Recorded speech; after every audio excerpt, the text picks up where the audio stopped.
মাটির উপরে থাইকা আল্লাহর জিকিরের নেশা করো, মাটির উপরে তাইকা নবীর সম্মানের নেশা করেন, মাটির উপরে তাইকা নেশা মানে হলো দিবানা, দিবানা হইয়া যান। কিন্তু আজকে মাটির উপরে তাইকা গাঞ্জা খাইয়া নেশা করবেন, মাটির উপরে তাইকা বাবা খাইয়া নেশা করবেন, কবরে গেলে আপনার কোনো উপায় থাকবে না। এই জন্য আমি প্রায় সময় বলি, অন্তরে লাইট গাছে আগুন, অন্তরে লাইট গাছে আগুন, পানি দিলে নিবে না জ্বালা, জোরায় না জ্বালা, জোরায় না রে জ্বালা,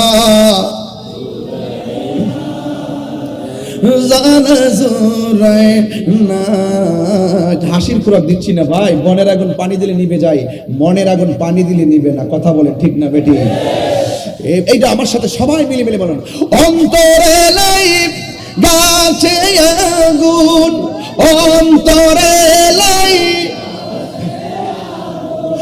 পানি দিলে নিবে না জ্বালা, জোরায় না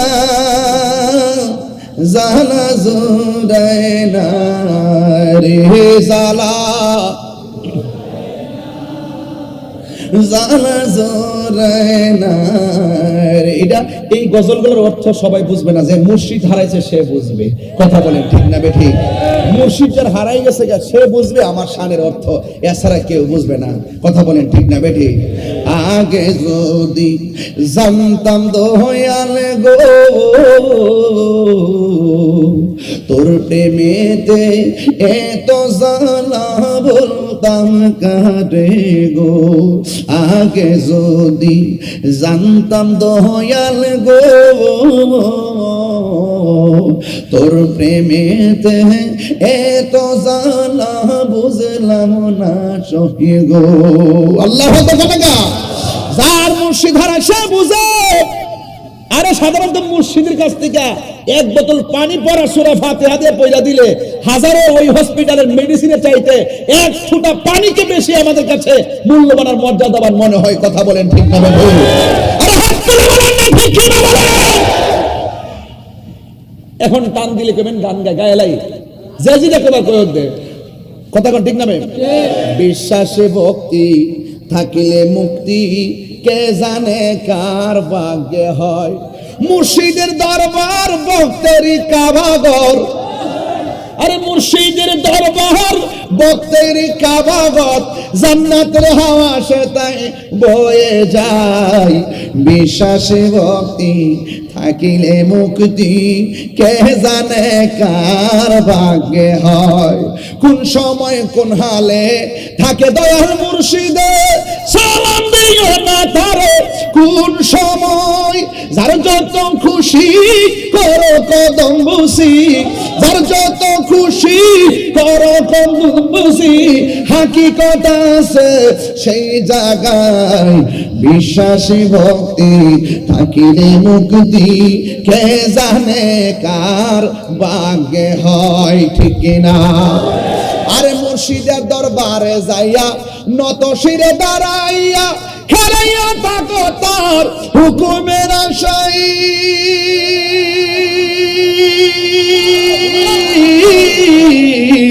মুর্শিদের দরবারে যাইয়া নত শিরে দাঁড়াইয়া, খেলাইয়া থাকো তার হুকুমের আশায়।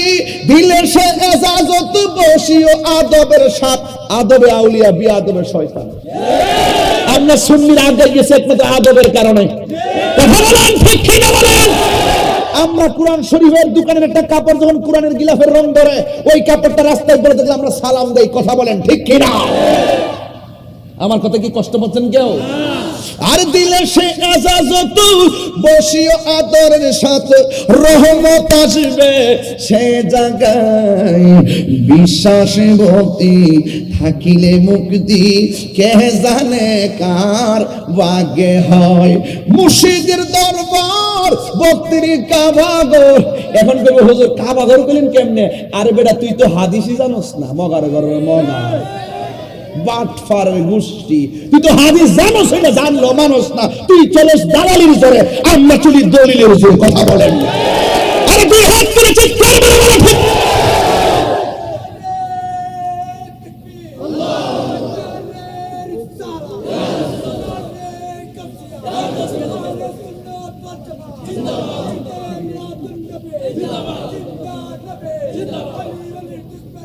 রাখো রাখো রাখো রাখো রাখো। আমরা কি দালালির জোরে চলি না দলিলের জোরে চলি? আমি হাদিস দেখাইতে না পারলে কান কেটে ফেলে দিব। হাদিস শরীফের মধ্যে আছে খানায় কাবার চাইতে মুমিনের দাম বেশি। তাহলে আমি যে কইলাম, আমি কি দলিলের বাইরে কথা বলছি? আপনি হাদিস পড়েন, কিন্তু আপনি ডলার খাইয়া কালার পাল্টান। আপনি যেখানে যে রং ধরা সেখানে সেই রং ধরেন। আমরা সেই রং ধরি না। আমরা ওলি আল্লাহকে ভালোবাসি, মন প্রাণ সব দিয়ে ভালোবাসি। নবীকে ভালোবাসি, মন প্রাণ দিল সব দিয়ে ভালোবাসি। কোরআনকে ভালোবাসি, মন প্রাণ দিল সব দিয়ে ভালোবাসি। কথা বলেন ঠিক না বেঠিক? মুর্শিদের দরবার, বক্তেরি কাবাগর, জান্নাতের হাওয়া তাই বয়ে যায়। আবার কেউ আছে আমার শানের বিরোধিতা করে। যারা বিরোধিতা করে এরা কি করে জানেননি? শুনি জামাটা একবারে শেষ করলিস, আমি বলে শেষ করলিস। তোমরা বাংলাদেশে বসে বলে আমি শেষ করে লিতেছি, এখন আমি বিদেশ যাইতেছি। তুমি চা খাই কইবে আমি শেষ করে লিতেছি, আমি কফি খাইতে খাইতে নাইতে নাইতেছি, বিমান দৌড়া যেতেছি। কথা কোন ঠিক না বেটি? তোমার কত তুমি কো, আমার কাজ আমি করি। এক একটা ফুলের এক একটা গন্ধ। নিন্দা করা নিন্দা করুক, নিন্দা করার সব, যার নিন্দা করলে কি ক্ষতি আমার? কি ক্ষতি আমার? এটাই সঠিক কথা। নিন্দুক নিন্দায় কিছু আসে যায়, তবে যারা সমালোচনা করে আসলে হেরা ফারেন আর কে লাগে করে ফারলে আবার এরও গাইলে হইলে, এরাও গাইলে হইলে, ঠিক না? আমি শুনি ওদের ক্ষতি করে লেছি। যে জায়গাতে আমি কাজ করি এই জায়গায় তুমি আপনার ডরই যেতেন না। যে জায়গায় যা আমি নারাই তাকবীর আল্লাহু আকবার নারাই রিসালাত লেখাই, আপনি তো ওই জায়গায় গিয়ে আলোচনাই করবেন না। এমন কিছু মাহফিলে যে জায়গা দেখি নারাই তাকবীর আছে, নারাই রিসালাত। এরপরে বললাম যে কিরে বাবা, এই পুস্টার মধ্যে সভাপতি আছে, প্রধান অতিথি আছে, প্রধান বক্তার সবার নাম আছে, যেই নবীর নামে আলোচনা হবে সেই নবীর স্লোগান নাই, তুই একটা গাদ্দার। এরপরে কথা ঠিক আছে তো? কেমনে হিসাবটা মিলাইছি দেখছেন নি? আবার কিছু কিছু মাহফিলে যাই দিই নারে তাকবীরও নাই, নারে রিসালাতও নাই। তখন সেখানে যাই বলি যে আরে বাবা, এখানে সব উলামা একরামের নাম আছে, এখানে নারে তাকবীর নাই, আল্লাহু আকবার নাই, নারে রিসালাত নাই, ইয়া রাসূলুল্লাহ নাই, তাইলে বোঝা গেল এখানে একটা গ্রুপ আছে, তৃতীয় পক্ষ। কইরে যখন ঠেলা ঠেলি এগুলা নিয়ে একটাও দেওয়ার দরকার নাই, এরা হইলো জন্মের খারাপ। কথা কোন ঠিক না বেটে? এরপরে ওই জায়গার মধ্যে এইগুলা বলি। কোন এলাকাতে মাহফিলে গেছি, হুজুর 22 বছর ধরে কিয়াম চলে না, আপনি কিন্তু হুজুর আজকে এটা কইরেন না। আমি কই তুই কস কিতা খাওয়াইবে, আমার হাত ধোয়াইতে না? আমার 3 বেলা 10 প্রকার আইটেম যে ভাত খাওয়াইবে, আমার হাতটা ধোয়াইতে না? কইটা কি তাকে এইটাই তো এইটা সব কইতারম নবীর কিয়াম না করলে কি আমরা শান্তি লাগে রে না? পরে হাজার হাজার লোক লিয়ে খারি জায়গা মারহাবা জোরে কন্যা কি লাগে। আর এই জায়গাতে যাই যখন ক্যাম্প করি, আর আমরা মাথায় ও সুন্নি উর্বর জায়গার ভিতরে আমরা আকীদার কথা বলি, ফুট ফাড়ায় ফাড়ায় বলি। ওই যে ক্যাম্প করতেইব, কি সুন্দর ক্যামের দলিল টলিল দিয়া, কিন্তু যেখানে ক্যাম্প নাই হিয়া নদী তোমরার খবর নাই। শুধু এক জায়গায় বইয়া থাকলে চলবে, শুধু চিটাগাং বসে থাকলে চলবে না, সারা বাংলাদেশ চলে যেতে হবে। কথা বলেন ঠিক কিনা বলেন? সব জায়গায় যেতে হবে। এমন কিছু জায়গা আছে আমাদের না যাওয়ার কারণে ওরা একতরফা যার কথা শুনছে তার কথা বিশ্বাস করছে। ওরা বুঝেও না যে হাত এখানে বান্ধা কি এখানে বান্ধা কি, ওরা বুঝেই না। ওদেরকে বুঝাইলে ওরা বুঝে। কথা কোন ঠিক না বেঠিক? আপনি না গেলে কি হবে? যেতে হবে। কথা বলেন ঠিক না বেঠিক? এই কি বলো না, বলো বলো কি শেষ? ইয়া রাসূলুল্লাহ, দুইটা হাত তুললে কি গুণ হইব? তুলেন না, তুলেন না। ইয়া রাসূলুল্লাহ আল্লাহ, ইয়া রাসূলুল্লাহ, তুমি জীবন তুমি মরণ, আধার ঘরে তুমি জীবন তুমি মরণ, আধার ঘরে তুমি মুদের পাড়ের তরি, তুমি তুমি নিদান তোরা রাসূলুল্লাহ। মাশাআল্লাহ, সবাই পারে না?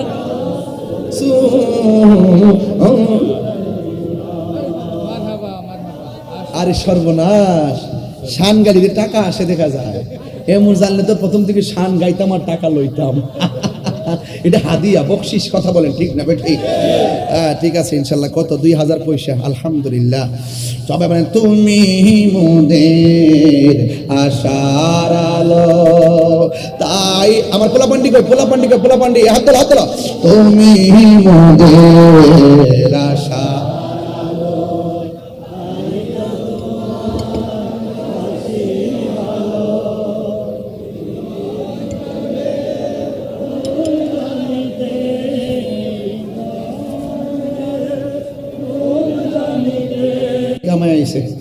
ইচ্ছা মতে আবার জোরে গান বলেন, তুমি মোদের আশার আলো, তাই তো তোমায় বাসি ভালো। তুমি মোদের, মাশাআল্লাহ মাশাআল্লাহ, বাসি ভালো। হৃদয় নামের ফুল ডালিতে, হৃদয় গেথে রেখেছি প্রেমের মালা। ইয়া রাসূলুল্লাহ, ইয়া রাসূলুল্লাহ, ইয়া রাসূলুল্লাহ, সুবহানাল্লাহ আলহামদুলিল্লাহ, লা ইলাহা ইল্লাল্লাহ, লা ইলাহা ইল্লাল্লাহ। জোরে জোরে কি আল্লাহু আকবার বলা যাবে না?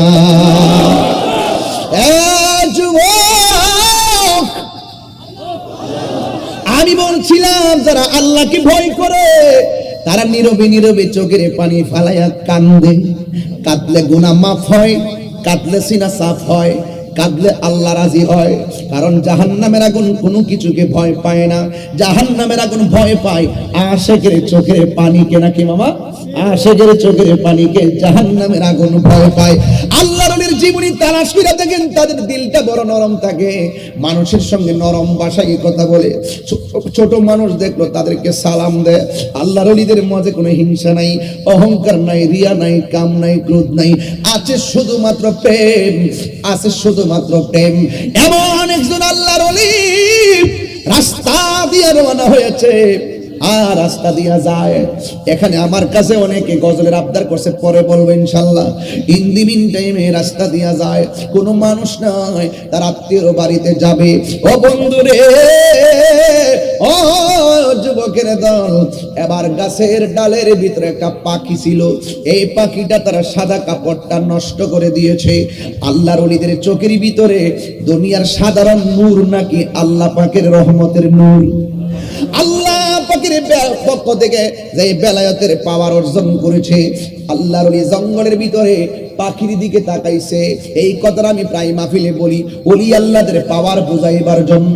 যেই মাত্র পাখিটা কাপড় নষ্ট করে দিয়েছে, পাখি রে, আমি একটা আত্মীয়র বাড়িতে বেড়াইতে যাবো, তুই আমার কাপড়টা নষ্ট করলি, পাখি করলে কি?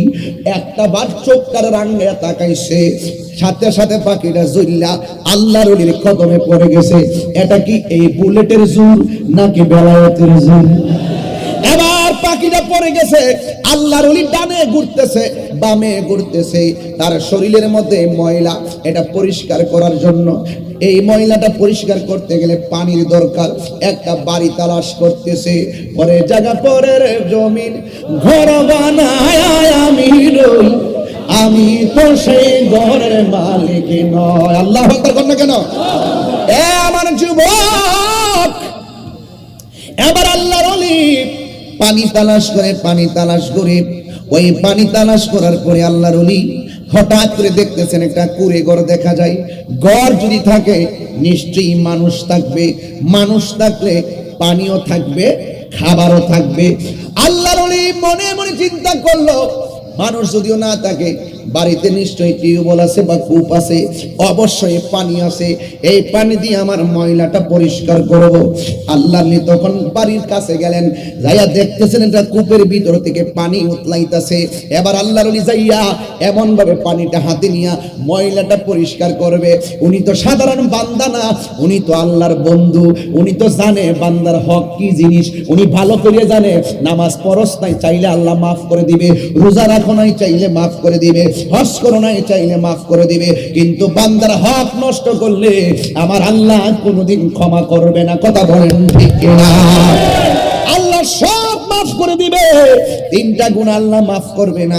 এক নম্বর, যে ব্যক্তি আল্লাহর সঙ্গে শিরিক করে। দুই নম্বর, যেই ব্যক্তি মা বাবার মনে কষ্ট দেয়। তিন নম্বর, যেই ব্যক্তি বান্দার হক মেরে খায়। আল্লাহর ওলি তো মানুষের অধিকার জানে। এবার আল্লাহর ওলি ওইভাবে পানি যেই মাত্র হাতে নিয়েছে, হাতে নিয়ে মহিলাটা পরিষ্কার করবে, হঠাৎ করে তার বিবেকের মধ্যে এসে গেছে যে এই পানির মালিক তো আমি না, এই পানির তো একটা মালিক আছে। আমি কেমনে তার পানিটা ব্যবহার করব? মালিককে না বইলা কেমনে ব্যবহার করব? আরে ফুলাফান, তোমরা তো রাস্তা দিয়ে গেলে একটা নিচু ডাব গাছ দেখলে ডাব চুরি করে খাইয়া ফেলাও, বড়ি গাছ দেখলে ডিল মাইরা খাইয়া ফেলাও। তুমি জানো নি বান্দার কাছ থেকে ক্ষমা নিতে না পারলে তুমি আসামি হইয়া যাইবা। কথা বলেন বাজি ঠিক না বেঠিক? এবার আল্লাহর ওলি ওই পানিটা ঢিল মাইরা ফেলাইয়া ঘরের দরজার দিকে তাকাইছে। তাকাইয়া দেখতেছে ঘরের দরজাটা ভিতর দিয়ে লাগানো। যেহেতু ভিতর দিক দিয়ে লাগানো, কাজ হইয়া গেছে। ভিতরে নিশ্চয়ই মানুষ। যেই মাত্র তিনি ভিতরে আওয়াজটা পাইলেন, দরজার মধ্যে ফাঁকা আলবাত, দরজার মধ্যে টুকা দিছে, কিন্তু কোনো আওয়াজ নাই। একটু কানটারে আলোক করছে, হঠাৎ করে শুনতেছে ঘরের ভিতরে কোনো পুরুষের আওয়াজ নাই, ঘরের ভিতরে একটা মহিলার কণ্ঠ শোনা যায়। এই মহিলা ঘরে বইসা বইসা বেহুদা কথা বলতেছে না।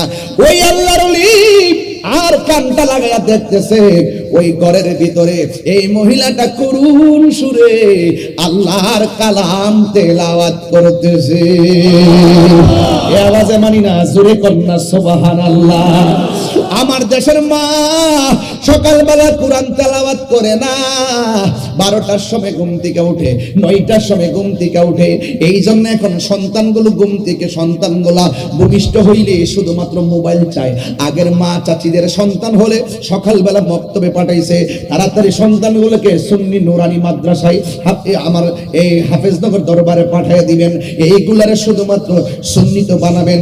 আজকে নবীরে যারা মাটি বলে, আমরা সুন্নি নুরানি মাদ্রাসায় পড়িয়া আমার নবীরে নূর মানব। কথা বলেন ঠিক কিনা?